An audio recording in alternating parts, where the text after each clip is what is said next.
And hello, everyone. I'm Leggy Starscream, and I'm going to be your host for the next little bit. And we're back with more Power Up with Pride. Coming up next, we have Spyro the Dragon. Take it away. Alright, thank you. Hi everybody, I'm SableDragonRook, you can call me Sable. This is Spyro any percent NBS. And we are going to be popping into the game here as soon as I hit the first input on this title screen. So we can go ahead and start the timer in 3, 2, 1, go.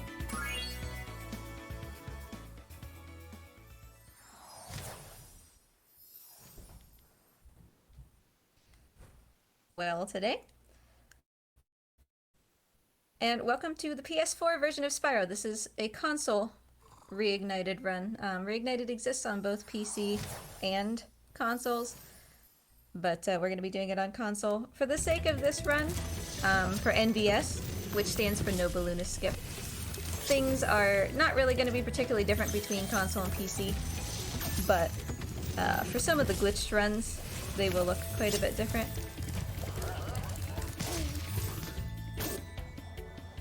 We did have some donation incentives for Spyro, and that's why he has those black sunglasses. That was the one that won. He doesn't automatically come with black sunglasses.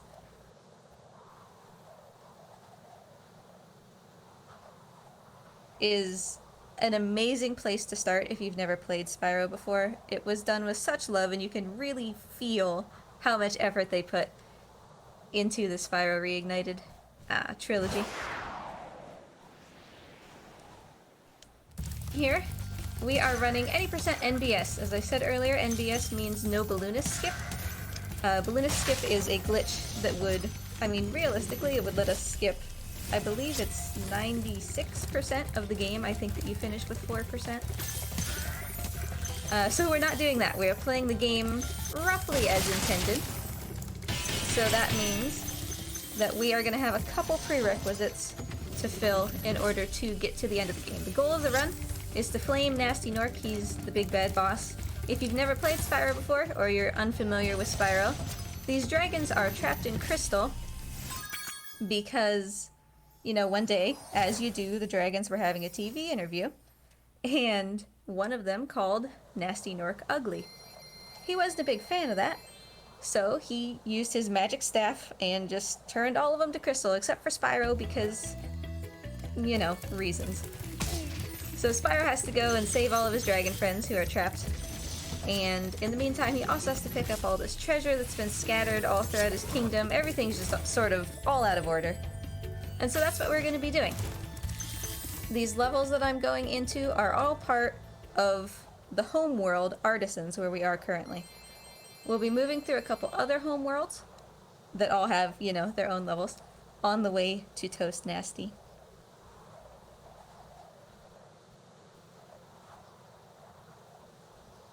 Here, we're gonna see one way that fairies are broken.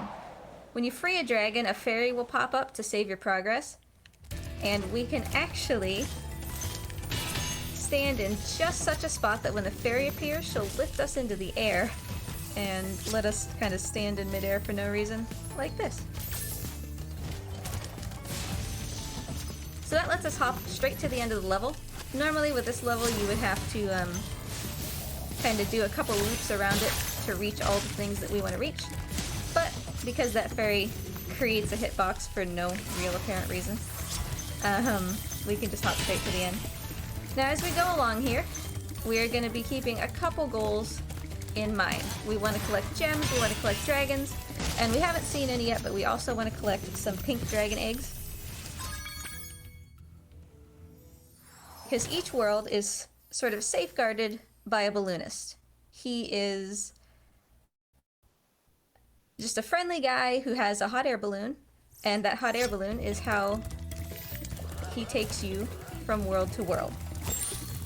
But he wants to make sure that the dragon realms are safe, so he has some requirements for you to follow before he'll take you anywhere. So in other words, you need to do to leave the world. This world, Artisans, we needed to collect 10 dragons.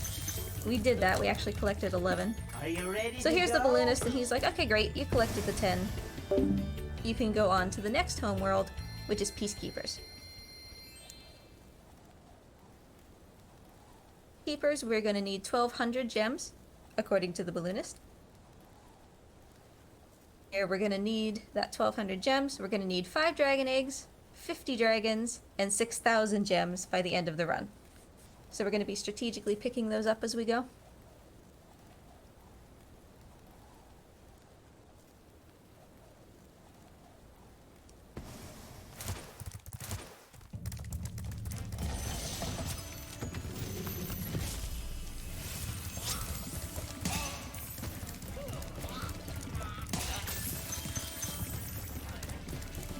Never played Spyro before. The different colored gems are, you know, different values. Red gems are worth 1, green gems are 2, blue gems are 5, yellow gems are 10, and purple gems, the elusive purple gems, are 25. So if we can get our hands on some of those tasty 25s, we'll be well on our way to that 6,000. That's why we left the first world so quickly. The gems get better the later into the worlds you go, so first world, it's got a lot of 1s and 2s. We're not going to bother with that.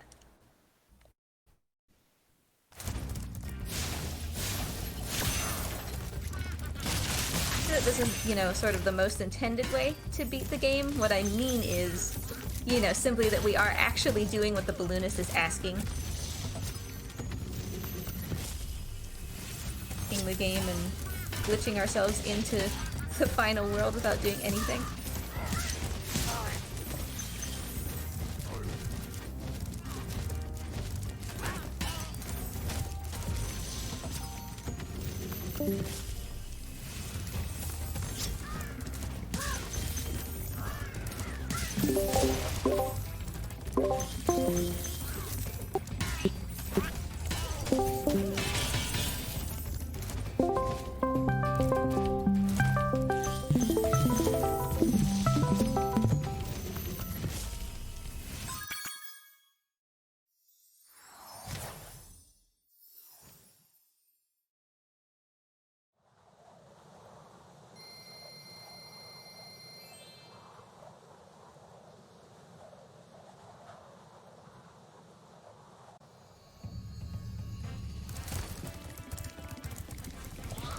Don't mind us, we are just having a little Discord party.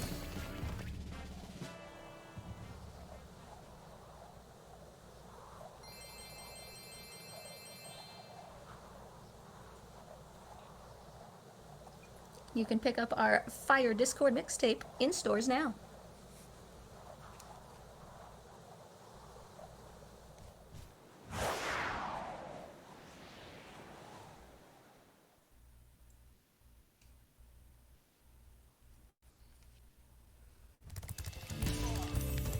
So this level is going to be our first encounter, whoops, with those pink egg thieves. There's actually a little invisible wall there that caused Spyro to flutter when he shouldn't. That's why that happened. We can just try that again, no big deal. But these pink egg thieves, you know, some of the 5 dragon eggs that we're going to need to leave a later level. This game has some sort of obsession with downward momentum. So if Spyro is moving downward when he hits an egg thief, we don't have to watch the cutscene. So if you watch me hit these blue thieves, you'll see that I'm always jumping or gliding toward them or doing something so that I'm falling as I hit them. Because otherwise, we have to watch a cutscene that shows the egg, you know, homing into Spyro, and it's fancy and really long and completely unnecessary, so we skip it. And another important factor that brings up is that Spyro has an in-game timer, which means that the categories are timed based on in-game time, not real time. Some things are allowed to happen when in-game time is not passing, and some things will happen and the in-game clock will continue to go. We're going to use that to our advantage later to manipulate cycles so that no time has passed in-game, but we've actually, you know, changed things in our favor.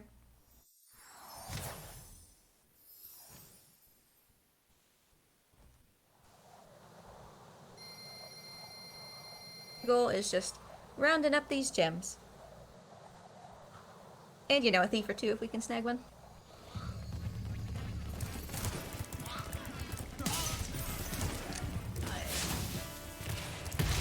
Introduction to a flight level. These are solely for the purpose of gems, so that means that any glitched runs do not use them, because we don't need gems. For this run, though, we definitely need a lot of gems. We need 6,000, which is quite a lot. Each flight level is worth 300, and you will be hard-pressed to find anywhere else you can collect 300 gems in under a minute. Or in this case, this particular one, a little more than a minute.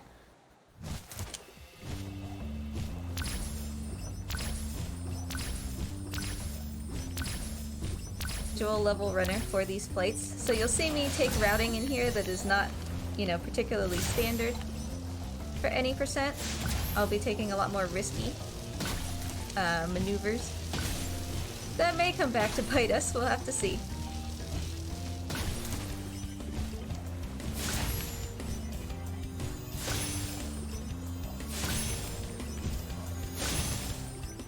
The entire flight level. If I miss, you know, one chest and I want to retry it, I don't just get to go and pick up that one chest and then be done.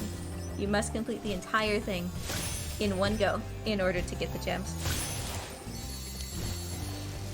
So here we'll take those risky strats, see if it pays off.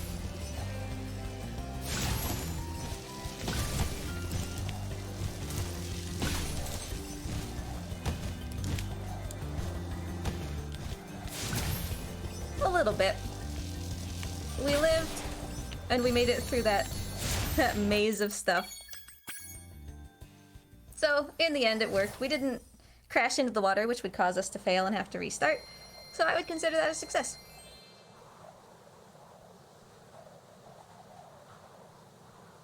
It's called No Balloonist Skip, the category, because the glitched categories that allow you to skip the balloonist allow you to skip the balloonist. You do not have to fulfill his requirements.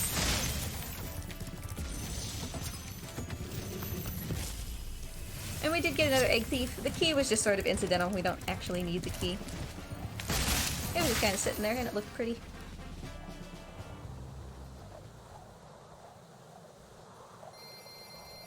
The flight levels are notorious, not only in the original, but also in this version, for being punishing, I guess I will say. They are challenging. I think that the way that they set up the obstacles is pretty strict as far as not giving you very much wiggle room, you know, to complete them as the level intended. Who are struggling on something in Spyro are probably struggling on the flight levels.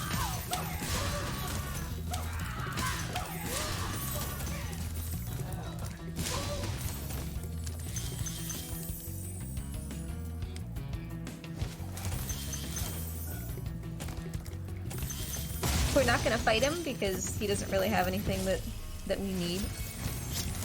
It takes too long to fight him for the gems that he gives. So he was standing up on that platform, his name was Dr. Shemp. And we just kind of said, here, let me take your dragon, okay, bye!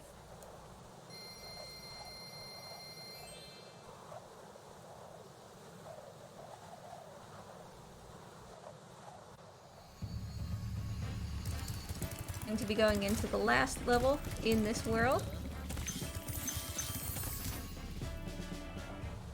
We will certainly have the 1200 gems we need to move on. Magic crafters.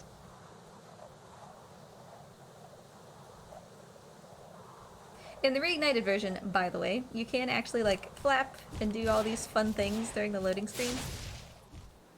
Creative little addition.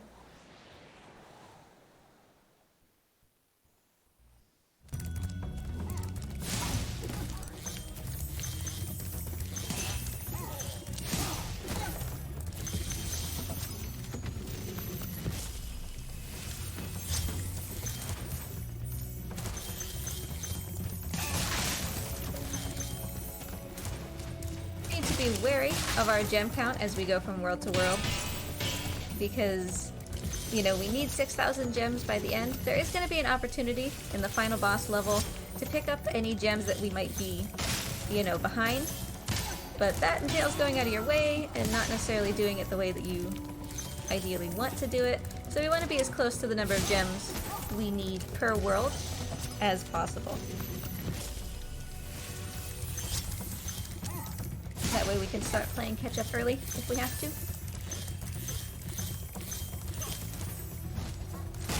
The reason that I flame enemies and jump into the air, like to go through them, is because when you flame an enemy, they drop a gem, and the gem like takes time to come and fall down to the ground.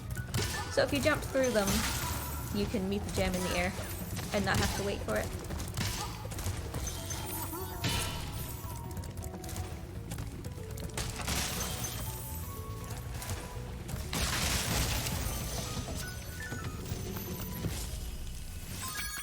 And for all of these levels, with a couple exceptions, we are exiting the level from the start menu.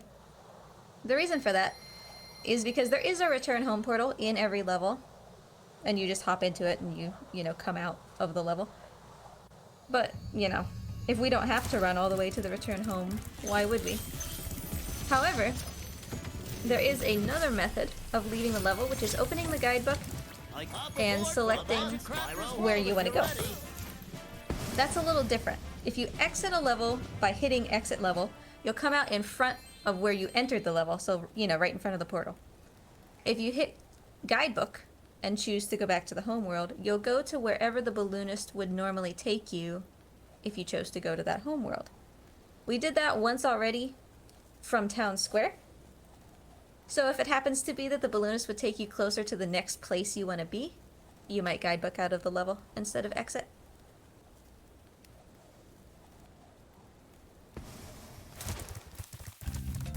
So here we are in Magic Crafters. 3 out of the 5 dragon eggs that we need.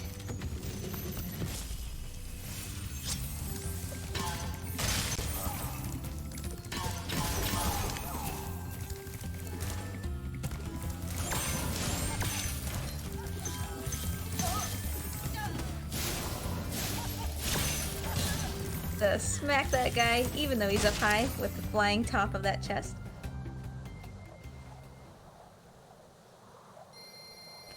Kind of a meme category. It's not on any leaderboards. It's just on like community unofficial leaderboards called Vortex %, which is a really fun category where the entire goal is just to run as fast as you can to the return home portal of every level. Now, naturally, you know, for that category, you don't really get gems, and so you can't meet the balloonist requirements. So that also does a bunch of glitches that would happen in, you know, runs that are not no balloonist skip, where you are allowed to skip the balloonist using a glitch. But there are some categories like that that focus on, you know, the return home portals.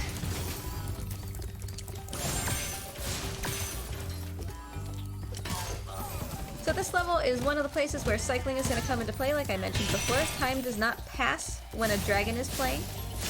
In-game time does not pass. So we're going to actually let this dragon play so that the rest of the level is still happening. All of these cycles with wizards like this guy opening and closing this wall, all of those are still happening while the dragon is playing, but I'm not actually spending in-game time.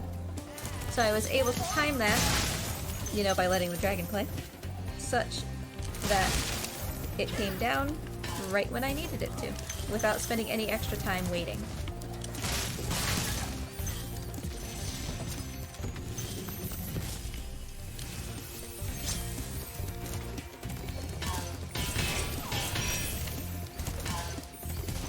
Nice lineup of that enemy there. He doesn't always show up.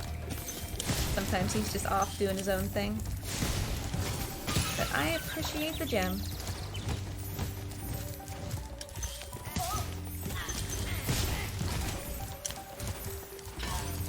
And you will see me just straight up run Spyro's face right into stairs. It's actually the fastest way to climb. It's called bonking.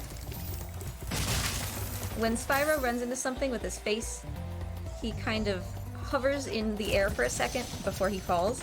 And while he's hovering, you can actually jump again, so that's quicker than just letting him fall the entire way and then doing a jump. So yeah, we are totally just ramming Spyro's face into stairs over and over again for the sake of, you know, a second or two.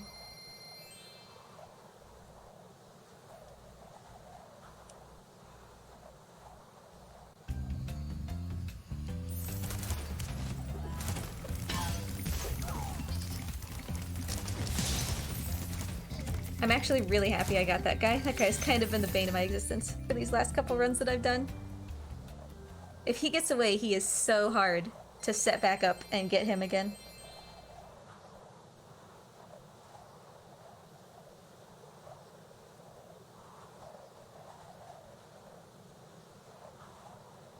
So Sparks changes color based on Spyro's health. He's basically Spyro's health bar.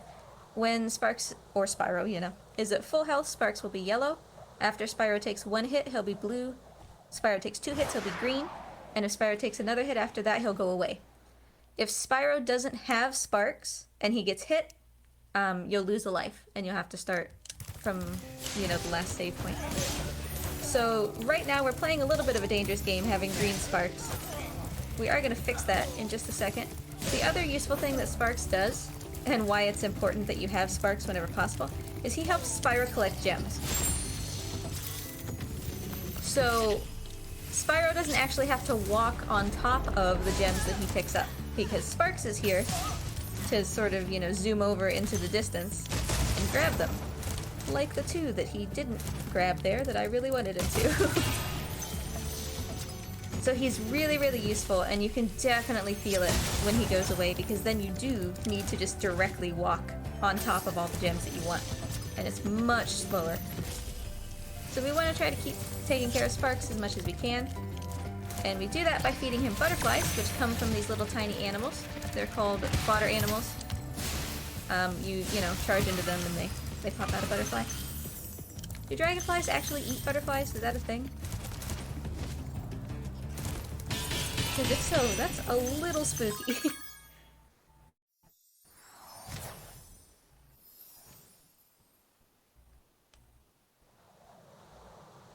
Radius is the same in all 3. You know, Spyro 1, 2, 3. But it seems to be a little spotty compared to the original, like, PS1 Spyro. So it does behave a little bit differently.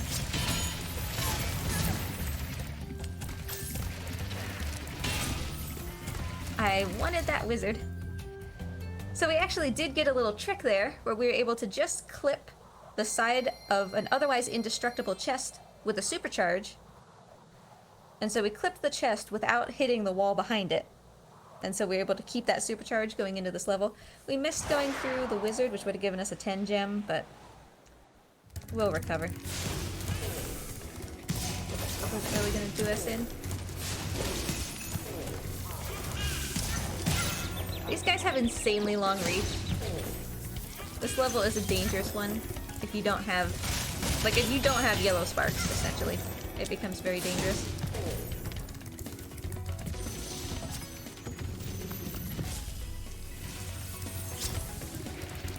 So here we have these supercharges again. Supercharges essentially make us invincible. Things like these chests that we normally would not be able to charge through. And also, of course, you go real fast.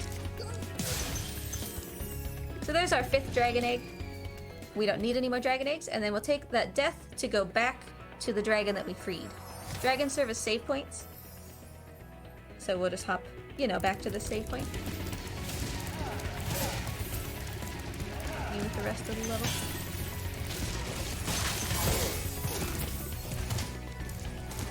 Another thing to note about fodder animals while I'm thinking about it, you may occasionally see me charge into a fodder animal that we don't actually need, because Sparks isn't yellow and he doesn't, you know, need any heals. There is a reason for that. Every 10th fodder that you destroy will give you an extra life butterfly. Normally when Sparks eats a butterfly, he'll heal essentially by 1 point. So if he's green, he'll go to blue. If he's blue, he'll go to yellow. If you don't have Sparks at all, he'll turn green and come back. But an extra life butterfly will give you yellow Sparks no matter what Sparks looks like. It can take you from no Sparks to yellow in 1 butterfly, which is awesome because the next world is notoriously hard. And it's definitely possible to just straight up lose lives on accident, you know? So we try to sort of plan it out so that that 10th fodder will pop in the next world when you might kind of be in desperate need of a heal.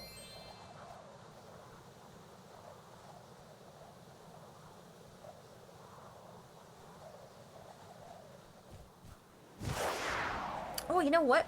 The run before this was SpongeBob, wasn't it? SpongeBob is the voice actor for Spyro. This Spyro. We don't really get to listen to Spyro. We will hear him a little bit later. But the voice actor for SpongeBob is Spyro in the Reignited trilogy.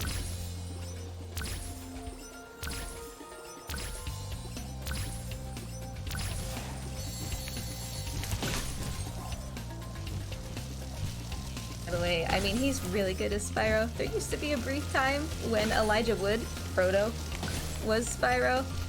We don't really speak of that time, usually. Not that Elijah didn't do a great job, just those were not the crowning achievements of the Spyro games.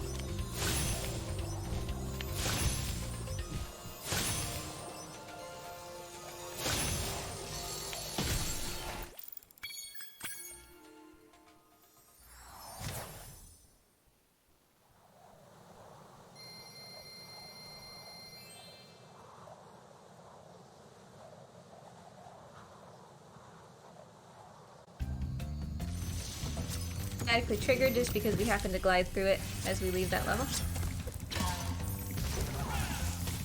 About a 32:30 as we leave this world. We've just got the boss left to do here.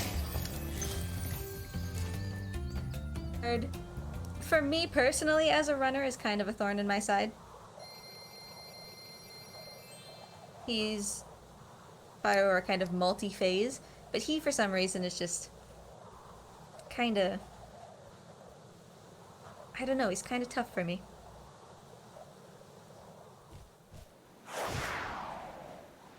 I mean, as with any Spyro boss, all you have to do is flame them. You know, there's nothing special beyond that.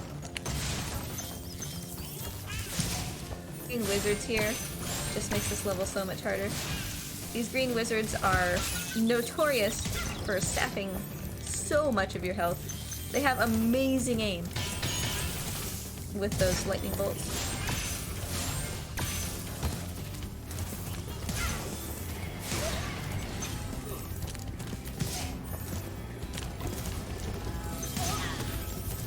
So I hit Blowhard once. He's gonna go off to his next location, and we'll meet him there in just a minute.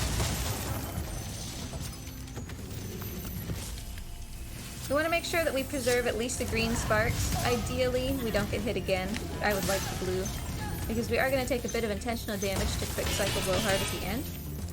Otherwise, he's going to go up in the air and like try to shoot lightning at us, and it's going to take like 6 years. Alright, that should quick cycle. So we should be able to catch him before he goes up. And we did.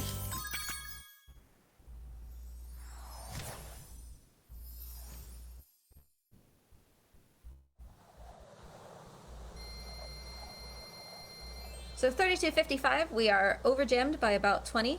Overgemmed is definitely a place you want to be.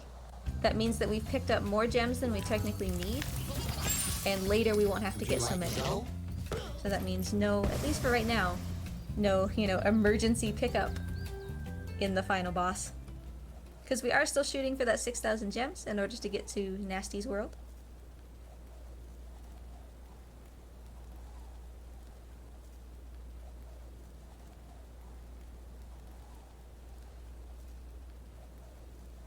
So heading into Beastmakers, here's where we're gonna hopefully benefit from popping these fodder so far.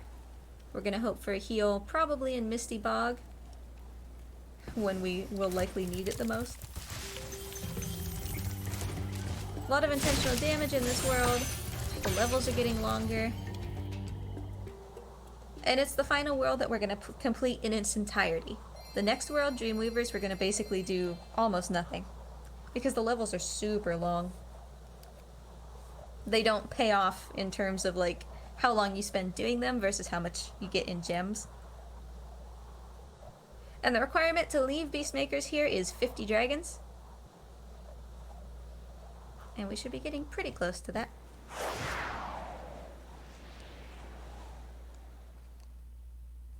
I really wanted that chicken to spawn in front of me. He can sometimes, and then you just get a free heal.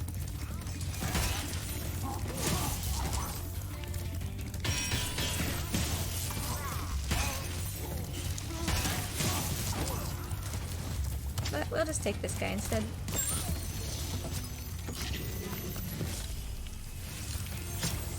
Gonna light some of these rockets that are on the ground, and while I'm doing the rest of the level, they're gonna be shooting through the air, blowing up some chests that I can't blow up by myself. Rocket chests contain, usually, some of the biggest, like, gem prizes in the game, so we want to shoot off quite a few of these rockets. You can see that one just exploded as I walked right near it. The rocket finally caught up with it. And so we start taking a bunch of intentional damage to just kind of damage boost our way through this section.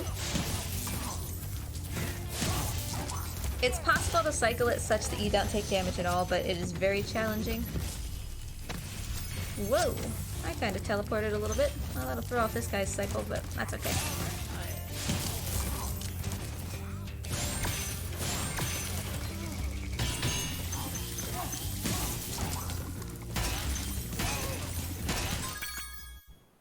Alright, happy to be out of Terrace Village. And with blue sparks, no less.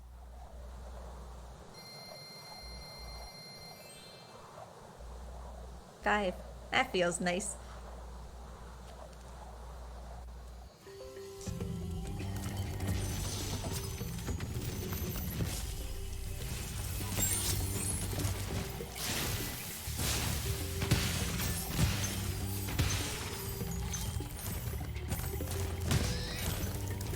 And that was nice as well. Sometimes that enemy on that platform will just charge into the water, like of his own accord, and you get his gem without having to do anything.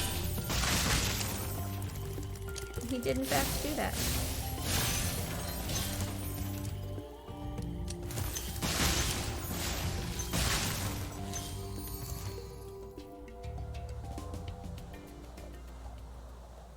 Now, if we had been struggling with sparks, if we were coming into Wild Flight with like a green sparks or no sparks, I would have intentionally crashed into the water, because if you fail in a flight level, your sparks automatically goes back to yellow.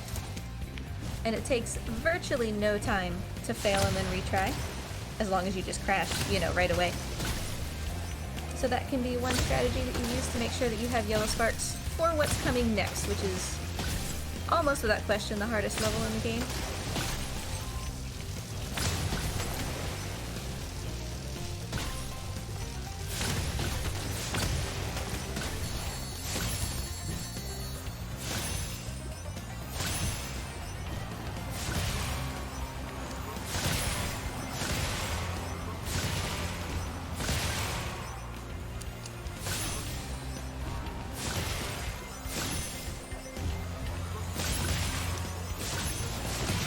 Solid.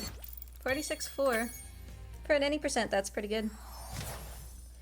The world record for Wild Flight as an individual level is 43.5, I do believe. So we want to be running, you know, as close to that as we can.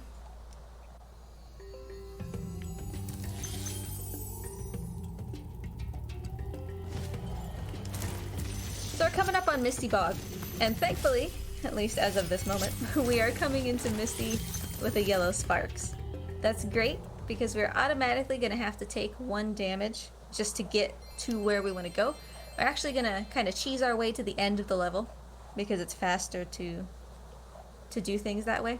Misty is kind of shaped like a Y, a weird squiggly Y. So it's easier to go to the end of one of the prongs of the Y and go backwards than it is to, you know, go one way and then go the other. So we are automatically going to be down to blue sparks, and then we're just going to land essentially in a nest of enemies. So here we'll take this intentional damage. Thankfully neither of those guys hit us.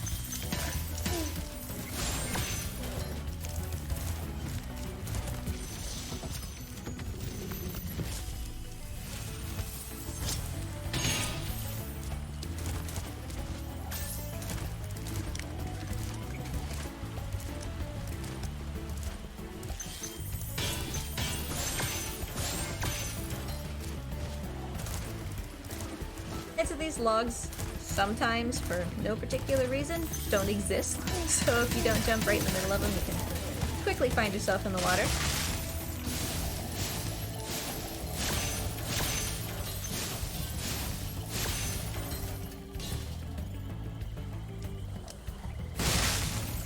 These purple chests, like the one that I just jumped over, actually contain extra lives. Typically, we don't need those. We might pick one up if, you know, things sort of gone sour. Because we'd rather not game over. But in general, we don't want to be hitting those extra lives because you bonk off of them, that takes extra time. And we don't really need them. Why there is a creepy guy with a claw hand, like, sticking out of a purple basket? I don't know.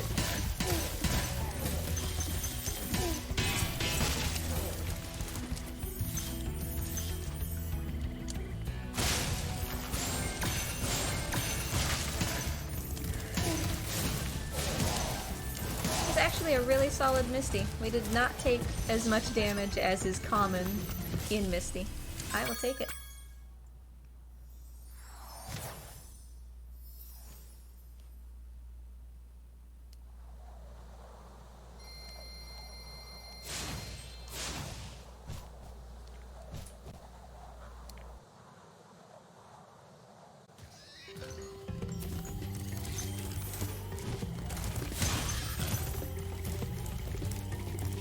And I mean, in addition, you know, to this game looking beautiful, which I would argue that it does, the controls are really well done.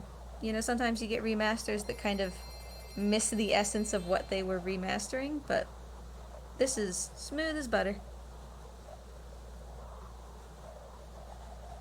I would say probably 99, like genuinely, 99% of the time, when something happens that I don't want, it's because I messed up. You know, it's not because the controls were like, haha, I'm just not gonna do this. The controls work really well. That being said, we're gonna attempt to exploit the supercharges in this level. If any of you have played, you know, the original Spyro, or even, you know, this version, treetops might be kind of notorious to you. It's a puzzle level, and you're supposed to string together a bunch of supercharges to get to Jed, the dragon that's like out in the middle of nowhere. For the first supercharge trick, we're just gonna pick it up here, tap this building. That was more of a bonk than a tap. Tap this building to slow our momentum so we can make this turn. And then we'll just hop over like this, instead of hopping from supercharge to supercharge like we're supposed to. But later on, there's a similar puzzle where you're supposed to, you know, supercharge all around the level and connect a bunch of supercharges, and where's this thief? And, you know, get really precise about where you're going and how many supercharges you got in order to reach a very tall platform. And in that case, we are going to instead double back on the same supercharge, and in essence use the same supercharge twice. It's a very tight turn. It honestly is a trick that is still challenging for me, but we'll see if we can pull it off. There's certainly ways to do it without having to do that, but I'd like to show how it works.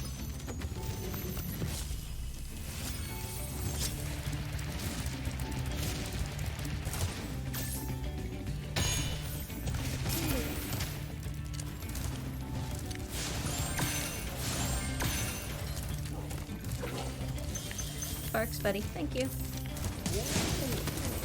Sometimes Sparks kind of checks out a little bit. Alright, I'm actually going to cancel that because I could tell that it wasn't going to work. So we'll try again.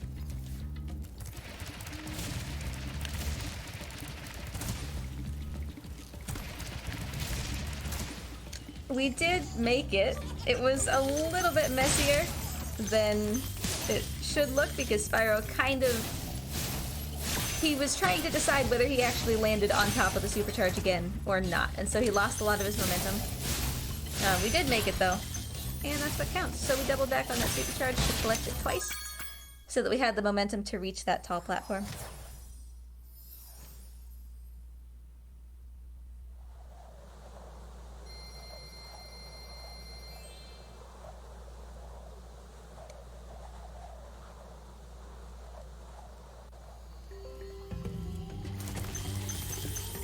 one dragon left in order for us to be able to leave this world, and that's going to be in the boss, Metalhead. All bosses, with the exception of the final boss that's not nasty, have just one dragon, and it serves as a checkpoint before the boss in case something happens. So we're going to grab the one dragon from here. Metalhead is worth quite a lot by himself, so we are actually going to fight Metalhead the same way that we fought Blowhard.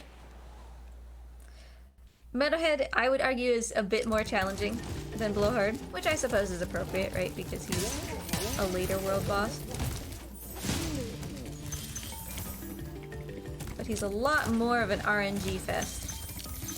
He has pylons that protect him from being damaged, and you can only damage those pylons sometimes. When that is completely up to chance. It'll make sense when you see him.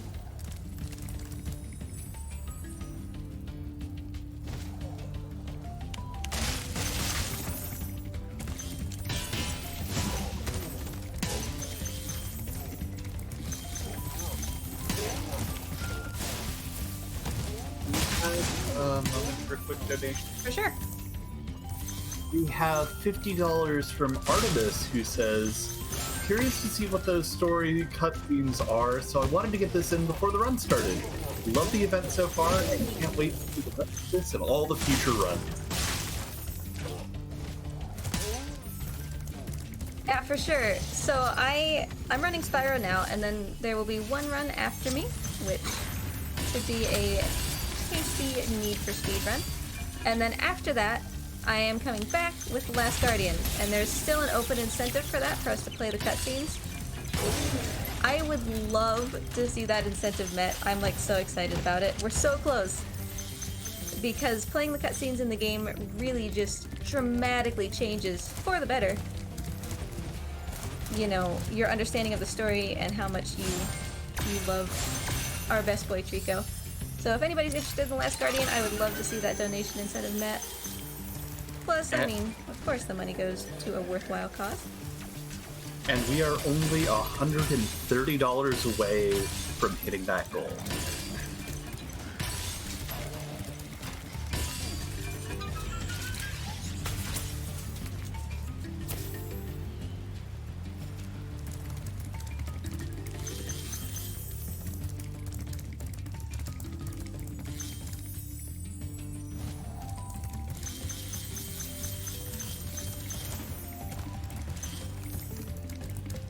So this will be the end of Metalhead. We have our 50 dragons that we're going to need to leave this world.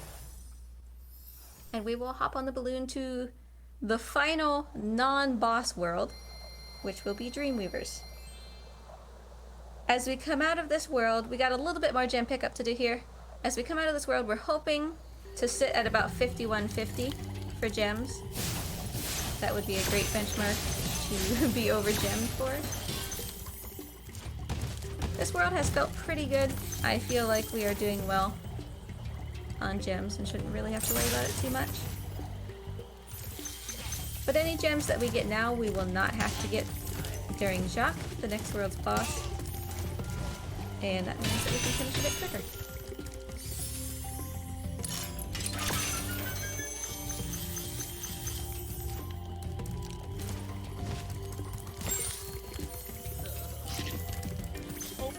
Are you ready to go? Alright, let's see where we're clocking in here.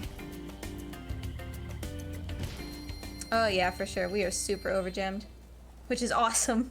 That's great. At this rate, we may actually be able to entirely skip one of the sections of the final boss because we don't need the gems.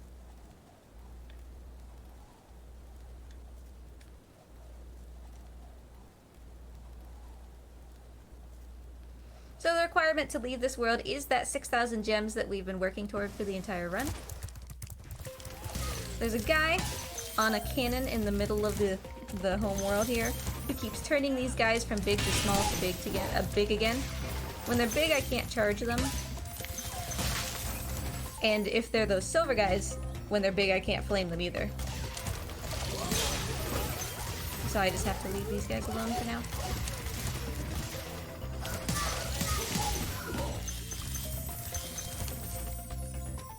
we are gonna put a stop to Mr. Annoying Cannon Man over here. He's had too much fun. Hi, buddy.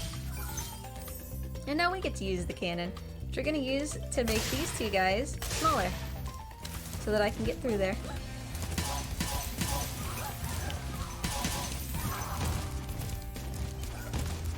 So there's only 2 levels that we're going to be doing in this world, which is unfortunate because this is actually a really cool world. We're going to be doing the flight level because it's a guaranteed 300 gems.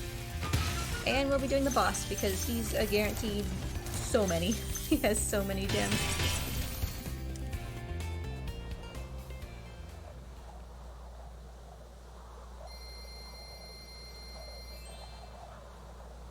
Icy is kind of my kryptonite when it comes to flight levels. The lighthouses, you saw them already in Night Flight. The lighthouses kind of have a wonky hitbox. So Spyro can just like flame them and they don't light. Just like that. And it kind of drives me a little bit crazy.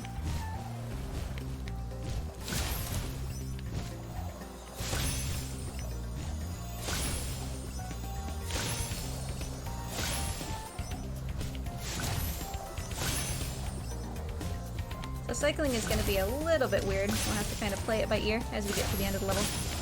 Because we had to turn around for that lighthouse.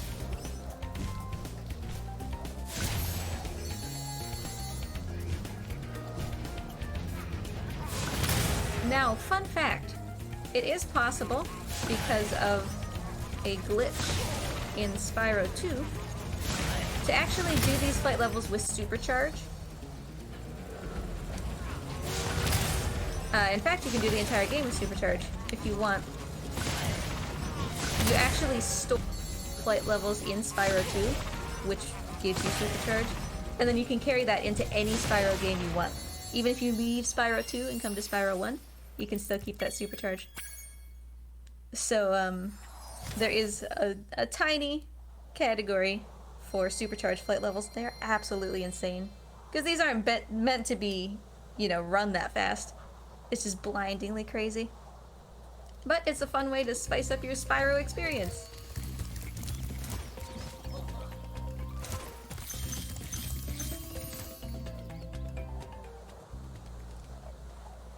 So heading into, you see it says confronting, so that means it's the boss. You don't have to, but if anybody in chat feels like doing 6,000 minus 5,718, that would be helpful. Just so I can be sure my brain math is right. We are going to need that 6,000, so we have to make sure that we lead with it.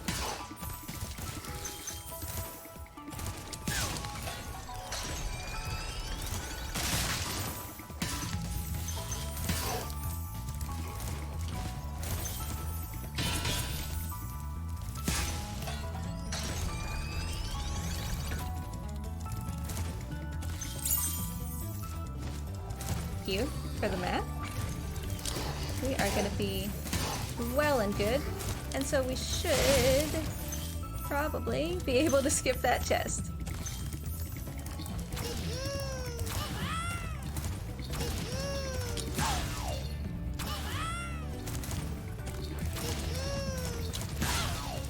This island doesn't exist, so we can actually just charge straight over, and the whirlwind will pick us up and take us through the island.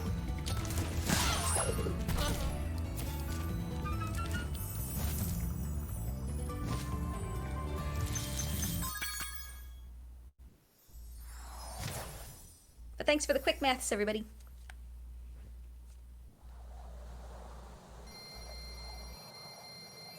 Very nice. Just over 6,000, which is exactly where you want to be. Not over gemmed, that means you didn't waste time getting gems that you didn't need.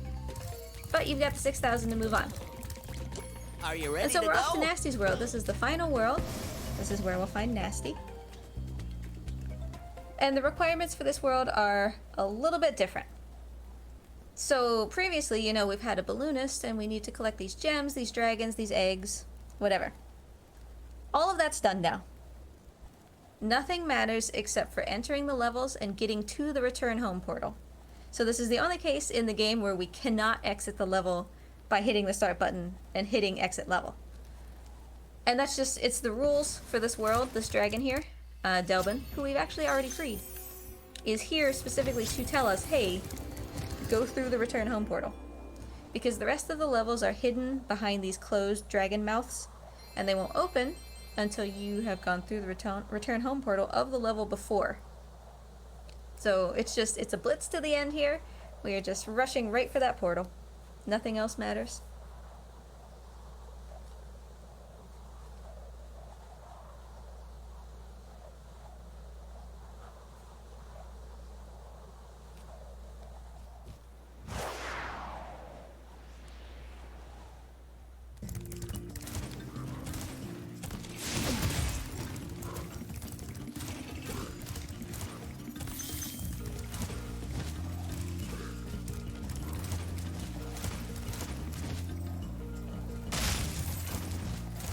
Some of the parts of this level so fast that the level doesn't know what's happening. You see these people are spawning without the obstacles that they're meant to throw, or, you know, chests don't appear until we're already through them because we're going so fast. I'm gonna let this guy hit me because it's just easier that way.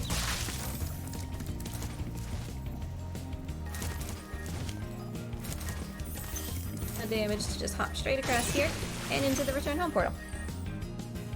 So that'll open up the next level. You'll see now that when we come out, the Dragon Head will be open and Twilight Harbor will be accessible.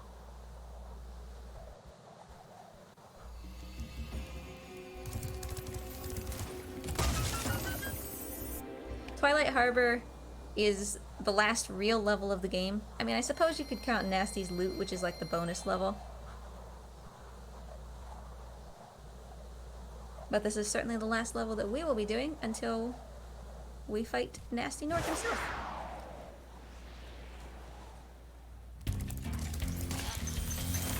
One last supercharged trick to pick up here.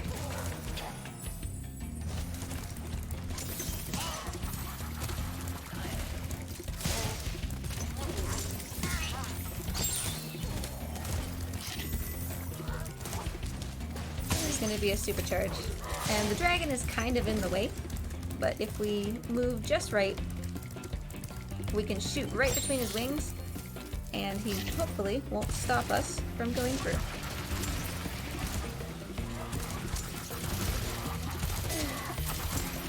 And then we just sort of yeehaw right into the return home. So that's it. That's all the levels. That is going to open up Nasty Nork, and timing will stop when I flame Nasty Nork for the second time. I'm going to have to flame him twice. Which is kind of sad when you think about it, because I had to flame Blowhard 3 times. What kind of big bad boss is Nasty Nork?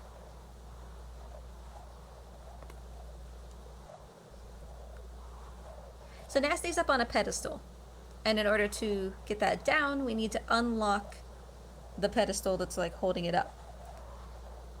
The keys are in the hands of 2 really super fast green thieves. They're faster than the blue thieves that were holding the eggs.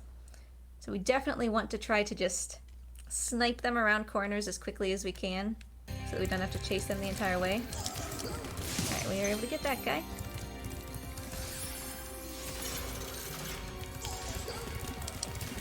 And that guy was actually the earliest we could have gotten him. So that is lovely. With both keys, we're able to drop down this platform and start chasing Nasty. It's impossible to catch him. Like, I can meet up with him here, sure, but it's impossible, you know, to finish the fight early. So he's always going to be faster. We're just going to chase him along this path. It is important that you chase him, like, closely, or he'll get away and you'll have to chase him again.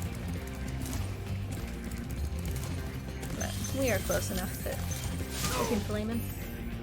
So timing will stop the next time that I flame Nasty Nork. I'll call it out. And then after we flame him, take a brief moment to wait for the credits and go back to the guidebook so we can see the in-game time. But time. So timing will stop there. Now that we've flamed Nasty. Got classy Spyro in those sunglasses. And let's see what sort of time we got. Just out of curiosity.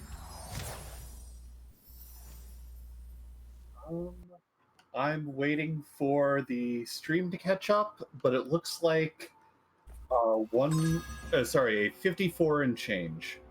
Thank you. A 30:29 is actually a little bit more than 10 seconds away from my PB, so I'm happy with that. I don't know. I hope that you all enjoyed it. Thanks for tuning in for Spyro. I will say one more time as a reminder, this next run will be, as far as I remember, Need for Speed. And then after that, I'm coming back to run The Last Guardian. It's a cozy, lovely little run. Well, it's actually kind of a pretty big run. With a fluffy chicken dog ferret thing.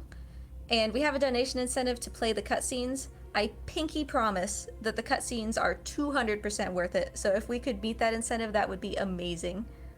And of course, you know, we donate all of this money to a worthy cause, so we just get all sorts of bonuses all at once. But thanks for having me, and I will see you all later for The Last Guardian.